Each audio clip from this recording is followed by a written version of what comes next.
I always thought the worst thing someone could call me was replaceable. Turns out. It was this. She was just a sentimental fixture, like an old office chair we kept around out of guilt. That's what Weston Jr. said, into a live microphone, in front of 200 employees, while sipping from a bottle of San Pellegrino, like he was giving a TED Talk, instead of publicly firing the woman who built half the systems he was now inheriting. The silence that followed wasn't respectful. It was stunned. A few people shifted in their chairs. The IT guy in the back coughed into his fist.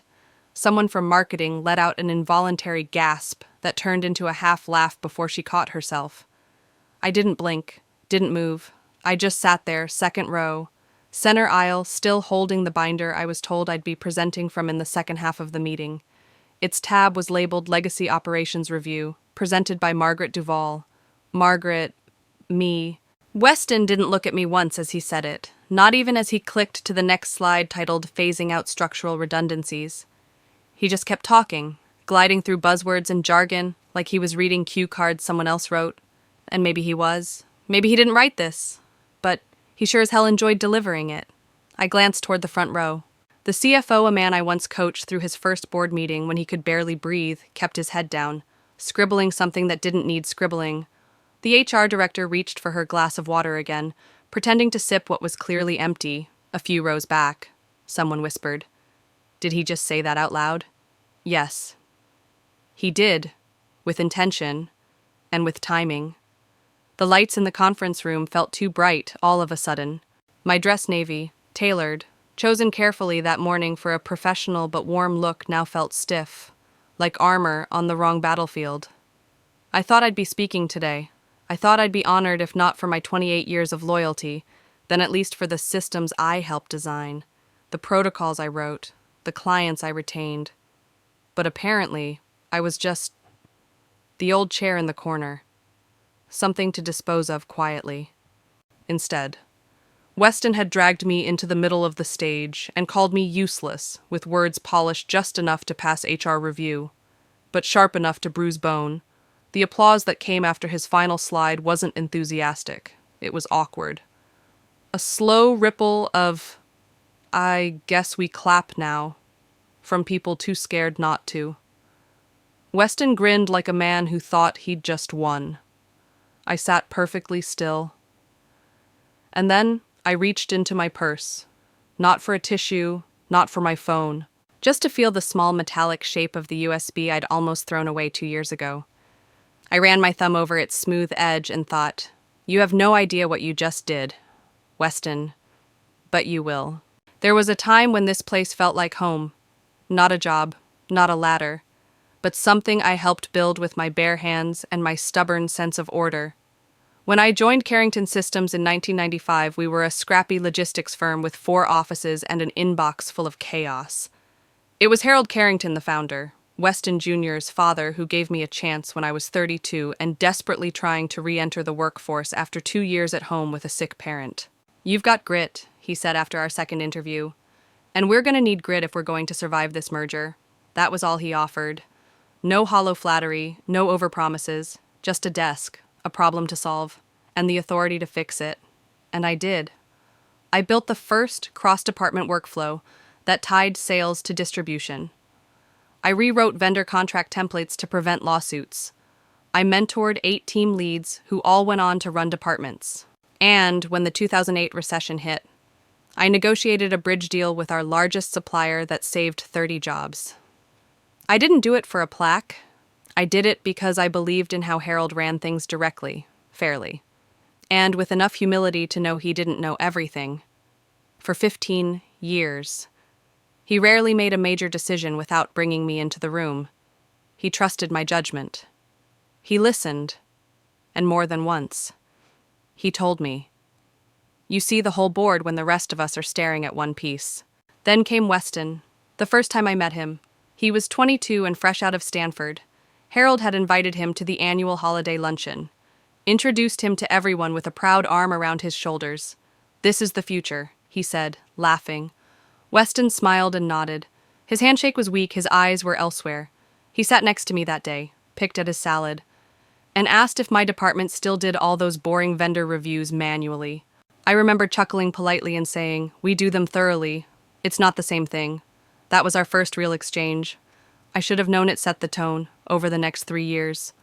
Weston rotated through different departments, not to learn them, but to leave a mark. Always adjusting what didn't need adjusting. Always citing some new tech he read about. Always trying to impress someone he thought was watching. Harold, though, stayed calm. Let him try. He's not ready to run anything, but he needs to believe he's earning it, only he didn't earn it. The turning point came the year Harold had a minor stroke. He stepped back quietly, no public announcement, just less FaceTime at the office. And that's when Weston's name started appearing in places it didn't belong. I noticed it first in a shared drive he'd rebranded one of our client onboarding frameworks and uploaded it as Weston Light Protocol. It was a Frankenstein version of a system I had written 8 years earlier. No credit, no context. I let it slide. Pride wasn't the goal. Impact was. But it didn't stop there. He started holding innovation meetings that I was no longer invited to. 1/4. I wasn't copied on the operations budget review despite being the one who submitted it. When a new analyst tried to CC me on a contract inquiry, she got a message back. Please forward to Weston Jr. instead. Margaret's role is more archival now. Archival. The word stayed with me, not obsolete. Not retired, just boxed and filed like a document no one wanted to shred in case they needed it for legal reasons. I didn't confront him, not yet. Because in the middle of all this, I was still running the vendor compliance reviews, and it was there I started noticing something odd. Weston had pushed through a series of trial partnerships with small suppliers that had no track record.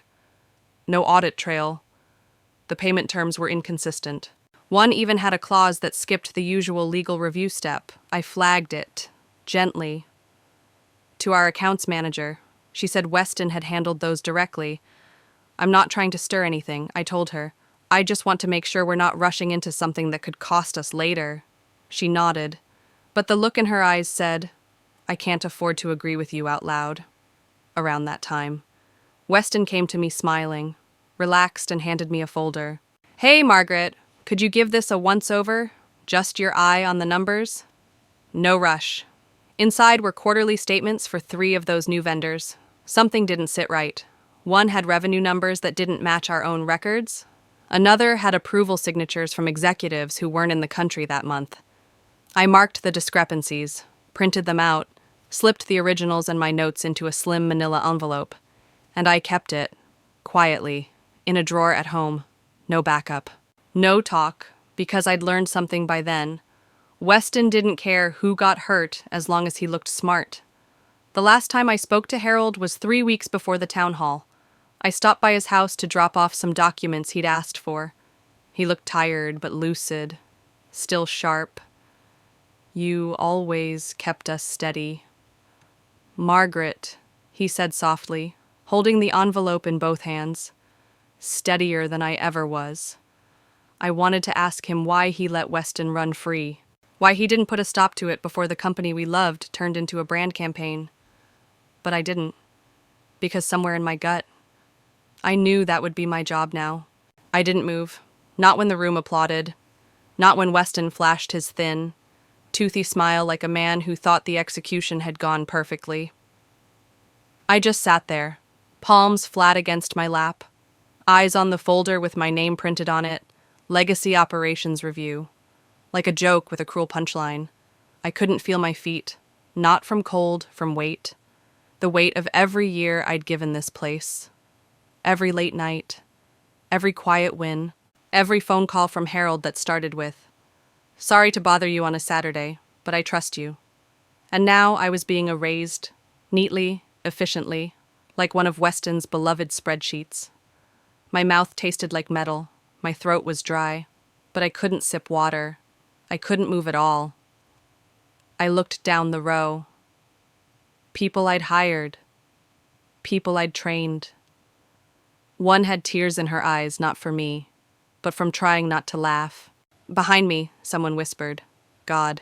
She's just sitting there, as if standing up would have made it better, as if dignity looked like shouting, or storming out, or collapsing in tears. But dignity, real dignity, is quieter than that. I sat still because it was the only thing I could control, and because I needed every second to think, to breathe, to not break. Not yet. Weston moved on to the next part of his presentation. His voice filled the room, cheerful, polished, plastic. He was pitching a new vendor model now. Agile, adaptive, future-facing, he said, clicking to a slide that looked like every pitch deck from every college intern who ever read a business blog. I stared at the screen, at the name of a supplier I knew too well. Sapphire Arrow Distribution. One of the trial partners I'd flagged quietly, months ago. The one with no audit history, no physical office, a tax ID that had bounced once before being resubmitted. The one whose financials I'd tucked into a manila envelope, buried in my home desk drawer, until this morning. Because something in me had whispered, bring it. Just in case. Weston was still talking, still smiling, still unaware that I could barely hear him over the blood rushing in my ears. I thought of Harold. I thought of how he used to joke that Weston was all surface and no keel, a sailboat with no weight beneath to steady him. He hadn't meant it cruelly. He'd meant it as a warning. And now, here we were. I looked down at my bag, slowly, carefully. I unzipped the side pocket. My fingers found the metal shell of the USB. Warm, small, ready. But my hand paused, not from fear, from doubt. What if no one listens?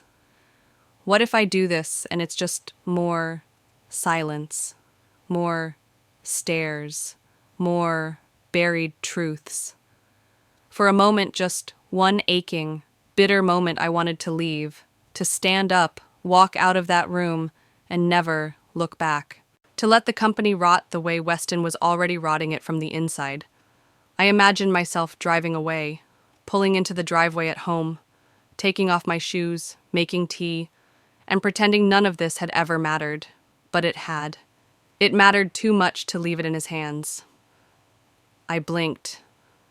The lights above buzzed faintly. Weston's voice went higher now he was hitting his big pitch crescendo. That's when something unexpected happened. A young analyst, Maya, I think her name was shifted in her chair 2 rows back. She turned her head toward me, briefly, and frowned. Then she did something that no one else had dared. She looked away from Weston and didn't look back. Her eyes met mine. Just for a second, no nod, no smile, but it was enough. It was the first human moment I'd been given since this started. And in that second, something inside me locked into place. I zipped the bag closed again. Not yet. Instead, I sat taller, I folded my hands, and I started to count. 3 slides left, 2 more buzzwords. 1 signature logo animation that Weston insisted ended every presentation, like he was launching a new iPhone. The applause would come then. That would be my cue. As the seconds ticked down, I heard the rustling of papers, the stiff shift of polyester suits, the forced exhale of one last, performative laugh, and Weston, still completely unaware, clicked to the final slide. Any questions, he asked? Hands spread, grin wide, silence, then a smattering of polite claps, thin and awkward, and I moved. Not fast, not dramatic, just enough. My fingers wrapped around the USB again. I stood quietly, deliberately. The sound of my chair scraping the floor was louder than anyone's clapping. Heads turned. Weston paused. His smile flickered. I didn't say anything. I walked not to the back, not to the door, but toward the projector station. Toward the hub connected to the laptop Weston had been using, the one controlling the slides, the one set to open access because Weston was too proud to password anything he thought was his. I reached the table, slipped the USB from my hand to the port, waited. The screen blinked, and as the company logo disappeared, a new file loaded. Internal Sapphire Arrow Audit Trail, compiled by M. Duval. Someone gasped. Weston stepped forward. Margaret, what are you doing? I didn't look at him. I didn't need to, because every single eye in that room had turned, not to him, to me. And as the first page opened, I finally smiled. It was a Thursday, early spring, the kind of gray morning where the clouds seemed to sit low and heavy, pressing silence onto everything. The conference room on the 19th floor looked polished, ready, clear water pitchers, leather-bound notepads. The company's banner, refreshed, with the new logo Jason had commissioned, hung on the far wall. This was his morning. The sun's, his grand announcement of a global expansion plan he claimed to have built from scratch. It was the quarterly vision summit, which meant everyone who mattered was there. Senior board members, department heads, the press, clients, investors, even Jason's mother, in a beige designer coat and pearls too heavy for the season. I sat in the third row, not at the table. Not even on the guest list originally, until someone from HR whispered they'd found my name still coded into the digital mailing list Weston had set up years ago. They said it like an accident. I said nothing. Jason walked in like he always did, 10 minutes late.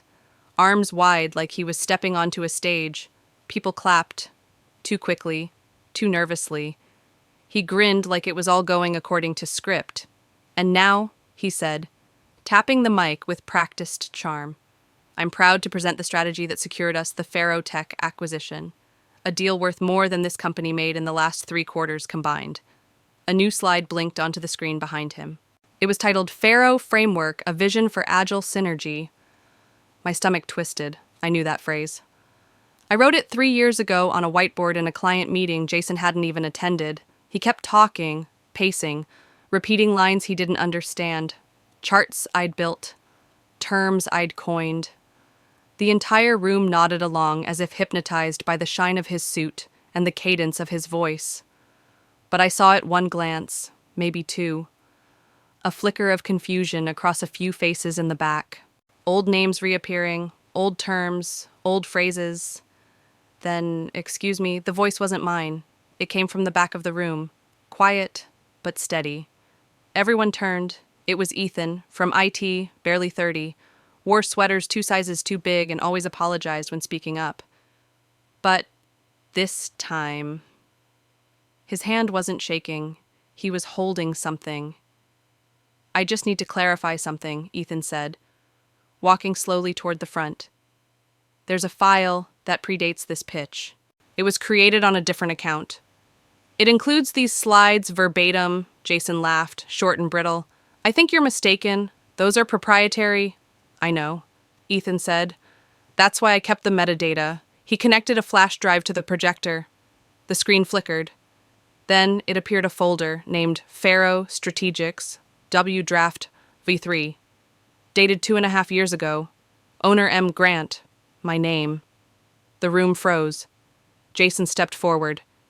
That's internal junk. That was probably something she drafted during a trial project. Ethan didn't back down. It's not just a draft, it's the original framework. There are notes, comments, even Weston's approval signature. This, he tapped the screen, isn't yours. A ripple of whispers broke out. Someone at the end of the table leaned over to another, murmuring too loudly. Cameras turned, slowly panning across the room now that there was something more interesting than a sales pitch. I stood, calm. For a moment, no one moved. Then I walked forward, quietly, my heels clicking sharp against the marble floor. Jason, I said softly, loud enough for the room to still, you once told me to stay in the background, that my time was over, that no one remembered what I'd built.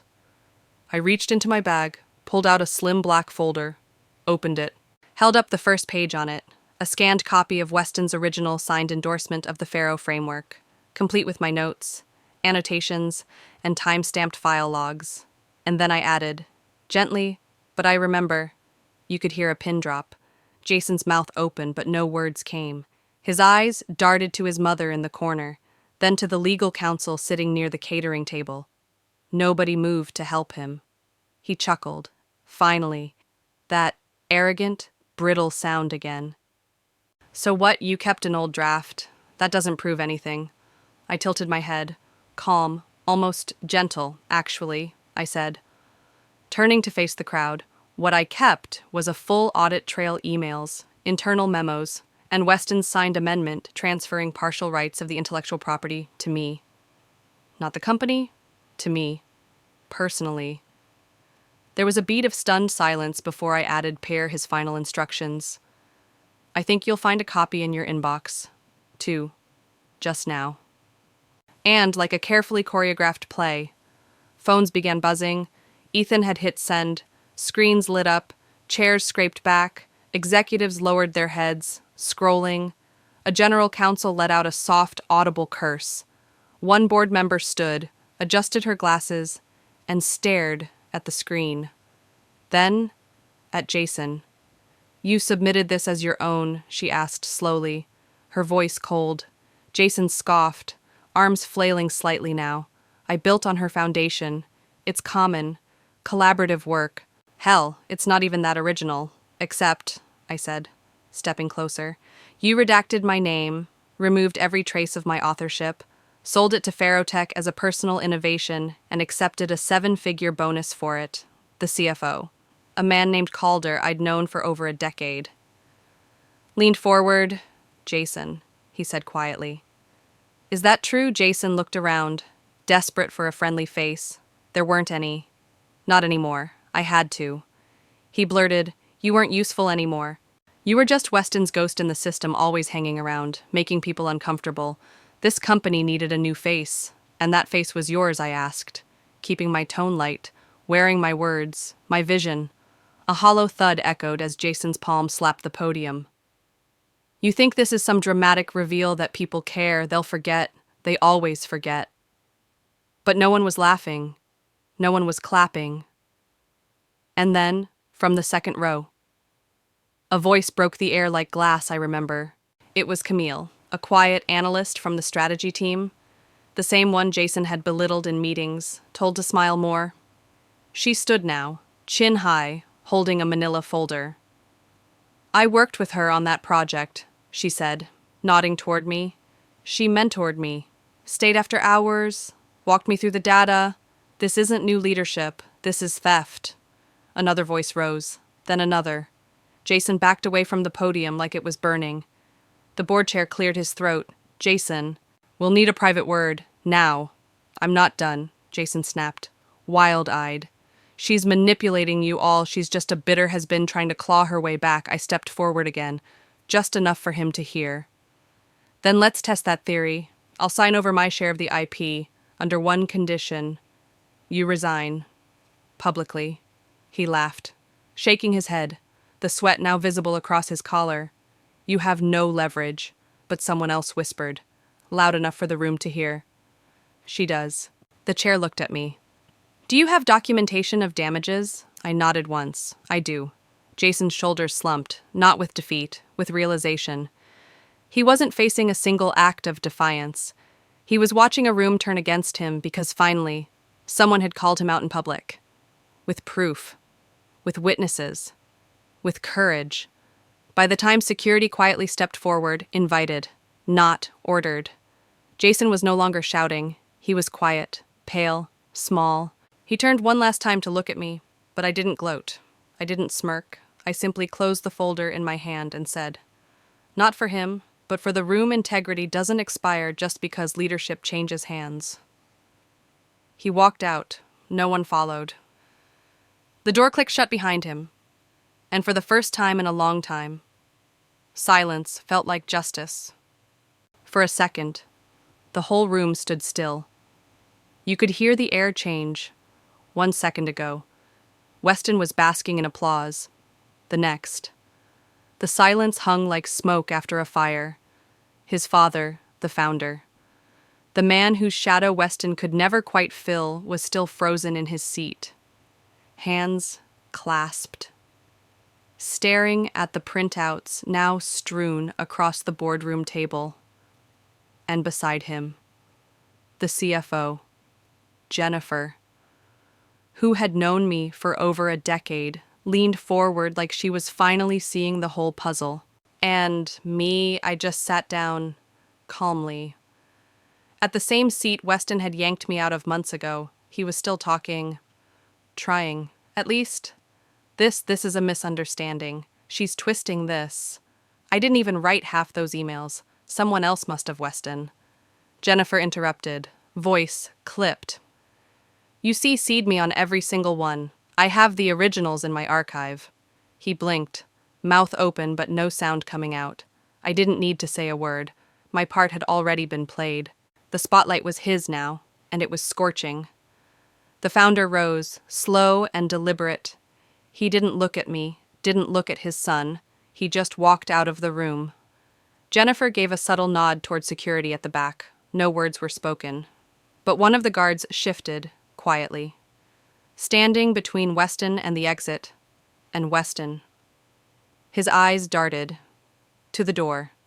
To me. To the projector still flashing the final slide. Fabrication of board approval.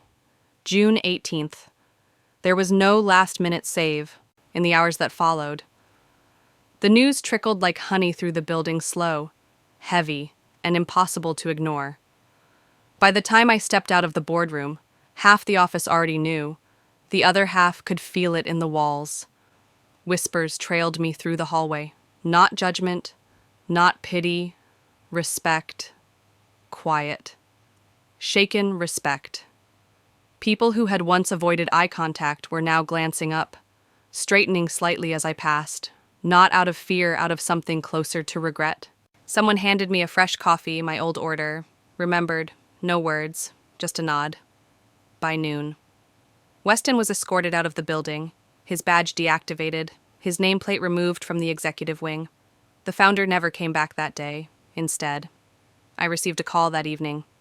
A quiet one. No grand speeches. Melanie, he said, I don't know how to fix all of it, but I want you to come back, on your terms. I took a breath and smiled. Thank you, I said, but I'm not coming back to fix what he broke. I'll rebuild, but it has to be mine this time. He didn't argue. The following weeks were a strange kind of quiet storm. Internal audits were launched. Several of Weston's projects, including one that diverted company funds into a shell consultancy owned by a college friend, collapsed under scrutiny. Clients, once hesitant, returned after word got out that the heart of the company hadn't left. She had simply been silenced, and in one particularly poetic twist. A high-stakes European contract Weston had stolen from me months earlier was reinstated under my leadership. They didn't want him. They wanted me. I didn't take back my old title. I created a new one. Chief Strategy Officer. Direct report to the board. Independent budget. And one small clause in my contract: I would never again be subject to unilateral dismissal without full board review. Not that I intended to stay forever. But I had earned the right to walk on my own terms. Some of the most satisfying moments were the quiet ones. A younger analyst, maybe 25, maybe less, stopped me outside the elevator one evening. I was there that day, she said, nervously adjusting her glasses. When he called you a relic, I should have said something. I smiled gently. You just did. Of course. Not everyone apologized. Some avoided me in the halls. Some kept their distance, as if my presence reminded them of their own silence. That was fine. I wasn't there for their comfort. I was there to build, and I did. With people who remembered why they started working here in the first place. People who had heart. I started mentoring again. I reopened the internship program Weston had slashed. I brought back the small Monday stand-ups, where everyone got 5 minutes to speak, no matter their title. And I watched how people's backs straightened when they spoke, how their voices steadied. Power, real power, wasn't in the corner office. It was in the space you created for others to show up. One morning, weeks after Weston was gone, I passed by his old office. Empty now. The blinds drawn. I stood there a minute. Not to gloat, not to remember, just to breathe, to feel the echo of what had happened, to accept what was done. Then I turned and walked to my new workspace, a wide table near the team floor. No doors, no walls, just people, just momentum and peace. It's strange how quiet feels different when it's earned. The old office I used to sit in had a kind of forced silence, the kind where you held your breath, waiting for the next hit. A passive-aggressive comment, a meeting invite you weren't included in. That kind of silence drained you. But now, this quiet. This quiet is peace. My mornings look different these days. No more rushing to beat traffic. No more corporate dress codes. No more adjusting my voice in meetings to make others comfortable. I wake up to the sunlight stretching across my kitchen table, a mug of coffee in my hand, strong, black, no sugar, and the sound of my granddaughter's laughter coming from the backyard. That's what freedom sounds like. Not loud, just real. A few weeks after the boardroom explosion, after the silence that followed my final sentence, and the scraping sound of Daniel's chair being pushed back as he was escorted out, I got a letter. It was typed neatly, signed in blue ink. The CEO offered to reinstate me. Full title, full salary, plus back pay. A formal apology was attached from the legal team. I didn't even flinch. I didn't need it. Because by then, I had already decided something quietly powerful. I wasn't going back. Not to prove a point, not to twist the knife. I just didn't need to. I had nothing to prove anymore. I started consulting small companies. Family-owned businesses that still believed in integrity. I picked my clients. I picked my projects. And I picked my peace. I still remember one morning, standing by the community college, where I now occasionally guest lecture, when a young woman stopped me at the door. She said, "Excuse me, are you the woman from the case with Thompson Corp?" I hesitated, then nodded. She smiled. "I just wanted to say, I watched the whole hearing. The way you carried yourself, you didn't scream. You didn't throw things. You just showed them the truth." And I realized I don't have to make myself smaller anymore. I didn't say anything right away. Because sometimes the deepest things don't need an answer, just presence. Later that day, while helping a group of adult students through their capstone business projects, one of them, a middle-aged man who'd returned to school after being laid off, asked me something I'll never forget. He said, "Do you always tell the truth, even when it costs you?" I looked at him, really looked, and I said, "I try. But I've learned the cost of silence is always higher. That's it, isn't it?" It was never about revenge, not really. It was about reclaiming voice, dignity, truth, you see. The world teaches us, especially if we're quiet, or kind, or older, that we should just be grateful for the chair we're given. But I learned, sometimes the bravest thing you can do is stand up and walk away from a table that no longer sees your worth. And when you do that, something shifts. Not just outside, but inside. You learn your name again. You learn your power doesn't come from approval or applause, but from clarity. So if you've ever been pushed aside, talked over in meetings, told you were too much or not enough in the same breath, this story is for you. If you've ever sat in a room where your silence was safer than your truth, I see you. You're not what they called you. You're what you survived. And more importantly, you're what you chose to become next. So here's what I'll say to you sitting wherever you are, maybe sipping coffee, maybe clutching the edge of your story, unsure how to tell it you're still here. And that matters. That means there's still time to speak, still time to stand, still time to walk away. If you need to, still time to come back home to yourself. And if this story spoke to you even just a little, I hope you'll share it. Not just by clicking a button, but by living it louder. And maybe, just maybe, by letting someone else know they were wrong about you. You've always been more than enough. So if you've ever been silenced, underestimated, or made to feel small at work, this story was for you. You don't need a title to know your worth. You don't need revenge to know you've won. You just need to remember your story isn't over, not as long as you're still standing. And if something about this story reminded you of your own, I'd love to hear about it in the comments. Or maybe you know someone who's quietly holding on right now. Share this with them. Let them know they're not alone. Stick around by subscribing. We tell stories like these for the quiet ones who carried everything and never asked for credit.